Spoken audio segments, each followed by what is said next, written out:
Hola, entremos al lugar de la paradoja. No es una pantalla, es una ventana hacia donde tu corazón desee ir. Con esta frase, Matt Steen describe nuestro tema de hoy. Pero empecemos por dar un contexto antes de hablar de Matt. Primero, quiero saber si alguna vez han reflexionado sobre los límites difusos entre arte, entretenimiento, comunicación y cultura digital. Lo pregunto porque hoy en día el arte ya no se restringe a museos o teatros, incluye performance, happenings, arte conceptual y expresiones mediáticas. En este ancho mar, incluso un podcast casero, un streaming o una narrativa digital pueden ser arte, aunque a mí me suena un poco loco, la verdad. Si bien mucho del contenido de los influenciadores es más cercano al entretenimiento masivo y la cultura popular que al arte en sentido estricto, también es cierto que ese mismo contenido es un reflejo de nuestro tiempo presente y de las formas actuales de narrarnos como sociedad, lo cual sí creo que le da un valor culturalmente indiscutible. Pero desde un sentido tradicional, el arte se vincula a la creación estética con fines expresivos, simbólicos o reflexivos, y en este sentido, no todo lo que vemos en pantallas encajaría. Hay contenido informativo, publicitario o de entretenimiento inmediato. Pero tomemos un ejemplo que salga sí o sí de las pantallas, que no sea el cine o derivados como las series de televisión. ¿Qué tal los videojuegos? ¿Tú qué dices? ¿Son arte? Por mi parte, al no ser fanática de los videojuegos, no me lo había preguntado jamás. Pero, indagando, encontré que esta es una discusión que tuvo mucho auge por allá en los 2000. En ese momento, algunos críticos y filósofos del arte, a favor o en contra, decían, el problema de los videojuegos es un carácter interactivo, porque la experiencia cambia según cada jugador, siendo entonces puro entretenimiento con cero autoría, y se acerca a algo más competitivo, por lo que se parece más al deporte virtual, no a las artes. Otros, los que lo llamaban arte, consideraban los videojuegos una forma de narrativa que combina elementos del cine, la pintura, el teatro, porque en él convergen varios de los estilos y técnicas del arte plástico y visual ligado a la tecnología. Y además, que el jugador co-cree la experiencia hace que se genere una narrativa interactiva, todo lo que puede llegar a generar emociones y experiencias estéticas tan significativas y potentes como el cine o la pintura. Hoy por hoy la mayoría de críticos culturales académicos y museos llegaron al consenso de definirlos como arte digital interactivo, por lo que podemos encontrar videojuegos en exposiciones en el MoMA o en el Smithsonian. Ya la pregunta no es si es arte, sino más bien qué tipo de arte es y cómo se valora dentro de la industria cultural. Pero yo me pregunto, si dijéramos que los videojuegos y la cultura digital son arte, como hemos hablado en otros episodios, ¿ameritarían, como todo el arte, un punto de vista crítico de nuestra parte hacia su contenido y su forma? Hemos hablado en otros episodios sobre la importancia de consumir un arte que nos conmueva y movilice el alma, y quienes definen los videojuegos como arte aseguran que sí genera emociones y experiencias estéticas. Para mí, les confieso que me resulta difícil analizarlo porque no los juego y siento que también tienen un carácter competitivo más cercano al deporte. Pero hace pocos días me encontré con una historia que me mostró que los videojuegos online pueden tener un carácter conmovedor y pueden generar espacios emocionales y trascendentales. Les contaré un poco. Volvamos al autor de la frase del inicio. Hablemos de Evelyn. Este documental me hizo llorar desde el primer minuto hasta el último, y claro, eso se lo debo a la magia del cine, pero también al contenido de su historia. Para entender a qué voy, les contaré un resumen pequeñito, sin tanto spoiler. Matt Steen fue un joven noruego que vivió 25 años con distrofia muscular de Duchenne, que, de manera resumida, es una condición genética que causa una debilidad muscular progresiva que al ir empeorando con el tiempo debilita la función motora en general, es decir, inmoviliza. El documental nos muestra la vida de este joven y cómo, a través del universo virtual que le brindó un videojuego online, World of Warcraft, logra transformar su limitación física debido a la enfermedad y construirse en un escenario diferente, paralelo a su realidad y con relaciones significativas a través de su avatar Evelyn. Lo que tiene de interesante es que con el documental el director Benjamin Rui no solo celebró la resiliencia de Matt, sino que también nos mostró y abrió una conversación sobre las facetas o las maneras de las conexiones humanas en el mundo digital. Lo hace mostrándonos cómo Evelyn, frente a su computador, frente a una pantalla y conectado al mundo digital, no pasó sus días aislado y solitario, escapando de la realidad como uno podría pensar, sino más bien, mientras las capacidades físicas de Matt disminuían, limitando su movilidad en el mundo exterior, en el universo de World of Warcraft, Matt o Evelyn encontró un refugio, donde podía con libertad de movimiento explorar mundos, liderar aventuras, pero sobre todo conectarse con personas reales que no lo definían por su cuerpo y su limitación física, sino por el valor de su personalidad, su empatía y su amabilidad. Lo maravilloso además es que gracias a que Mats era un gran amigo para otros jugadores, impactó profundamente la vida de muchas personas en línea a quienes acompañó, motivó y ayudó con problemas sin que supieran ellos sobre su condición y la inmovilidad de su cuerpo, demostrando que las interacciones virtuales pueden ser menos prejuiciosas, muy reales y muy significativas. Este mundo digital interactivo lo liberó emocionalmente y le dio un sentido a su existencia. Así que en esta búsqueda por entender los límites entre arte y cultura digital, me encontré con un videojuego online en el que sus escenarios, sus personajes, sus colores, su realismo resultó impactante emocionalmente para un joven que le dotó de muchos significados y empezó a vivirlo como tal, y a una comunidad que también se refugiaba en esta narrativa interactiva y plástica en la que la vida no terminaba tan estancada únicamente en definirse por sus realidades o por el estigma de la enfermedad. Y hasta aquí me parece que en efecto podemos ver entonces un carácter artístico desde el punto de vista plástico y también emocional. Aunque, tratándose de emociones, pues yo obviamente me lo pensaría un poco más y sobre todo el carácter de legítima interacción, porque la falta de la mirada, el contacto piel a piel, los cinco sentidos puestos al servicio de la relación, de la socialización, del aprendizaje, me hacen falta. No los reemplazan, aunque es importante decir que se puede aprender y socializar de otras formas. Por ejemplo, las neurociencias avanzan cada vez más en el estudio de la inferencia de lo emocional en otros procesos cognitivos. Por ejemplo, el juego, ya que estamos hablando de videojuegos. Hablemos sobre esto. El doctor Juan Carlos Oliveros, a quien admiro y que dedica gran parte de su trabajo a la investigación y creación de variadas herramientas educativas y neuropsicológicas, señala la importancia del juego en el aprendizaje de habilidades cognitivas y las que últimamente conocemos como habilidades blandas. Por ejemplo, se ha demostrado que un aprendizaje impartido por clases magistrales obtiene solo el 10% del recuerdo total, mientras que mediante estímulos visuales las personas podemos recordar hasta el 60% de la información que nos presentaron, y una de las mejores estrategias para lograr imágenes es mediante el juego. Es más, Martel y Joyce, cuando nos habla de neuromitos, nos confirma que se ha superpuesto el aprendizaje racional por encima de la imaginación, por ejemplo, y nos expone lo equivocado que esto puede ser, porque los estudios comprueban que se aprende mucho más cuando todos nuestros sentidos se sumergen en la experiencia del aprendizaje a la hora de recibir la información. Si involucramos la escucha, lo visual, lo emocional, lo racional y la imaginación, la información que terminamos consolidando será más y mejor.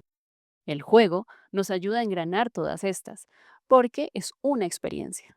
Nos preparamos a modelar las habilidades que necesitamos luego en el mundo real para todas las actividades que hacemos cotidianamente. En un juego colaborativo o competitivo de un videojuego online, nos permitimos primero recibir una información clave para entender y memorizar reglas, directrices, objetivos, y luego interactuar para buscar soluciones, porque los juegos tienen que llegar a algún objetivo, resolver algo, llegar a algún lugar, hacerlo mejor que alguien, es decir, llegar a una meta, sobrepasar obstáculos, solucionando conflictos. Entonces, el juego es una maravilla, incluido el videojuego, porque mientras en el salón de clases no nos podemos equivocar, durante el juego experimentamos, perdemos, aplazamos la sensación de placer del ganar y perseveramos hasta de pronto alcanzar la meta. Y así muchas veces. Ahora bien, si se trata de que las imágenes nos ayudan a aprender, En general, el contenido digital también nos ayudaría a afianzar el conocimiento. La interacción con personas de otro país, por ejemplo, a la hora de aprender otro idioma, nos ayuda a afianzar la adquisición de esta novedad. O los tutoriales de determinados temas nos apoyan a la hora de modelar cómo ejecutar ciertas tareas. Pues se trata justo de imágenes en movimiento, con sonido y contenido útil. Contenido útil. Y ahí aparece la paradoja. Si ya hablamos de las bondades que podrían tener algunos videojuegos o contenidos digitales o interacción digital en función del uso que les damos, entonces ahora debo exponer el otro lado de esos posibles beneficios. Hablemos de los vicios, o mejor, la adicción. Los videojuegos y en general el contenido en pantallas, sobre todo las que son de uso a elección, como el streaming, las redes sociales o los videojuegos online, pueden ser una fuente de enfermedad. Cada vez hay más estudios, que les dejo algunos en comentarios por si quieren profundizar, en donde neurocientíficos evidencian que afecta negativamente las habilidades cognitivas. Provocan problemas como el deterioro de funciones ejecutivas que nos sirven para planificar, prestar atención y tener control. Afectan el reconocimiento emocional, disminuyen el rendimiento académico y social y además incrementan la ansiedad, la somnolencia y la impulsividad. Pero ¿cómo? Si acabamos de decir que sí son útiles, ¿ahora no lo son? Esto básicamente ocurre porque ante el exceso el cerebro se sobreestimula con recompensas inmediatas y estímulos muy rápidos que activan de forma repetida los circuitos de la dopamina en áreas como el núcleo accumbens o la corteza prefrontal. Esto genera un refuerzo parecido al de las adicciones, debilitando la capacidad de autocontrol, atención sostenida y afectando regiones que son claves en la regulación de la conducta, entre otras cosas.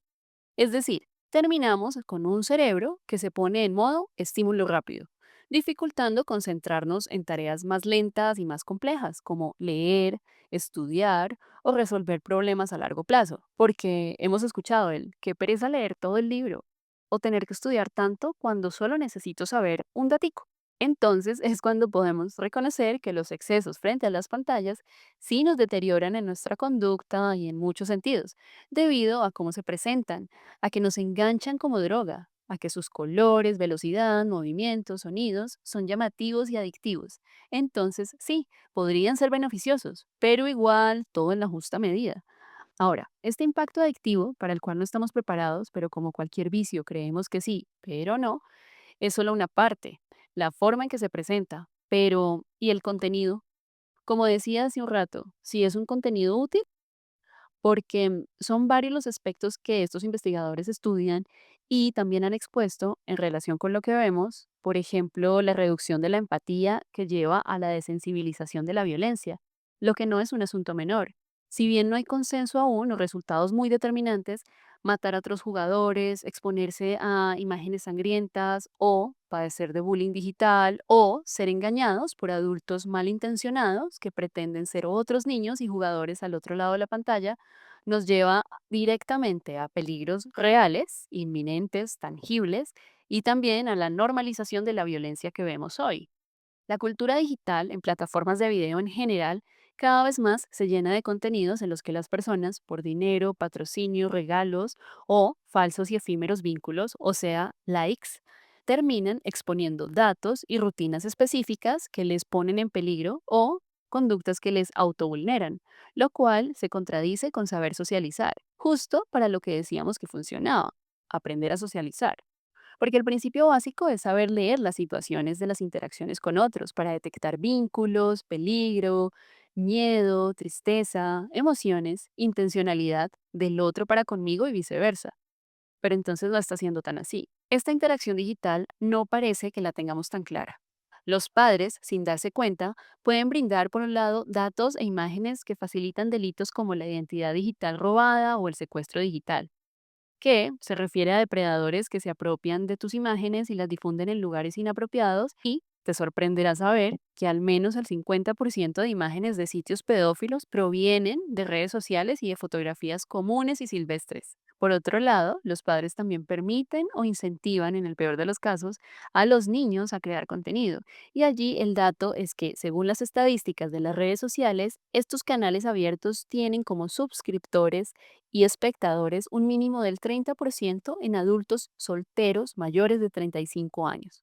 No sé ustedes, pero no me es tan habitual conocer adultos interesados en aprender manualidades para niños o saber cómo estuvieron las vacaciones en la playa con los hijos que no tienen. Mm. Y por otro lado, encontramos a quienes exponen bizarros secretos o desagradables actuaciones para entretener, con contenidos cuestionables que por lo menos merecerían 10 tomos de enciclopedia en salud mental, como la chica que pretende acostarse con 1000 hombres en un día y documentarlo, o la joven que junto con su madre ha expuesto un caso de anorexia crónica y de síndrome de Munchausen by proxy ante los ojos de millones de personas que con curiosidad transformada en morbo observan un lento degeneramiento sin empatía. O el hombre que lleva meses subiendo de peso hasta la enfermedad. O, como se puso de moda la salud mental, los que fingen vivir con esquizofrenia, Tourette, disociación de personalidad, en fin. Entonces, parece que si no entra literalmente en la categoría de delito, ya lo hemos normalizado. Es un umbral bizarro de contenido que hemos normalizado y que nos resulta indiferente aun cuando las personas se lastiman a sí mismos en pantalla. Al final, parece que es su decisión o su derecho a la libre expresión. Ok, pero ¿dónde nos deja a nosotros como sociedad espectadora?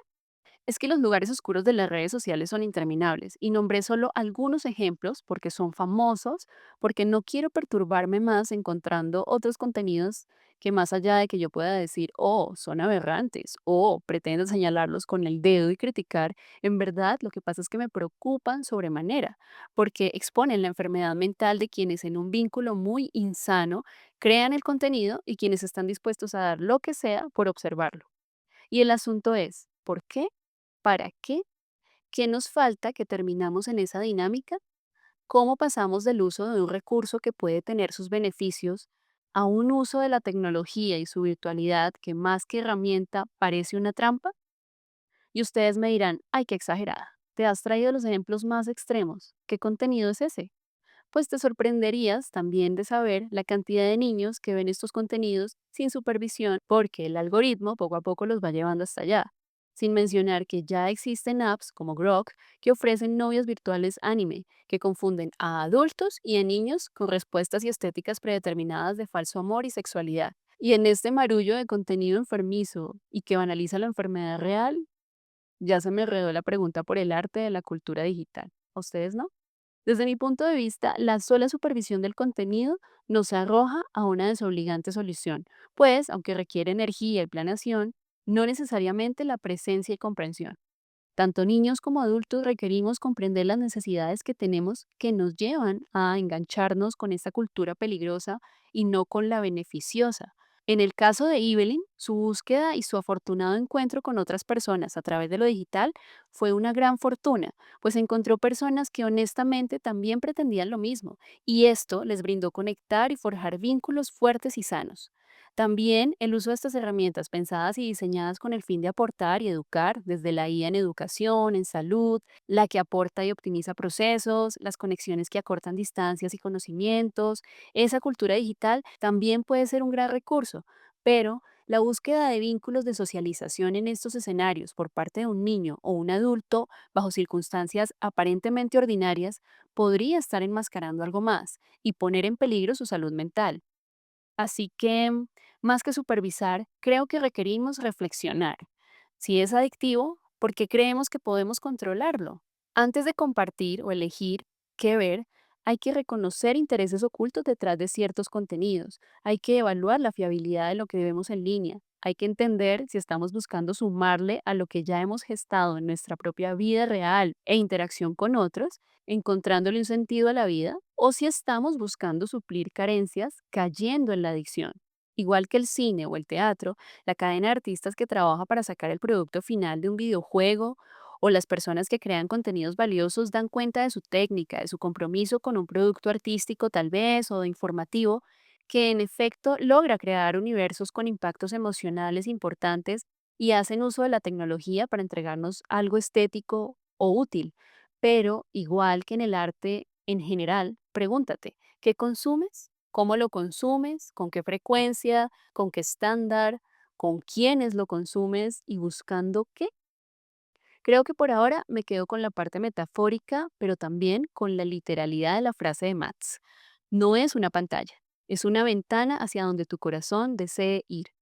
Si tenemos claro lo que tenemos en el corazón y hacia dónde queremos ir, podríamos resultar, ojalá, en el camino correcto. La paradoja está en su lugar. Gracias por acompañarme.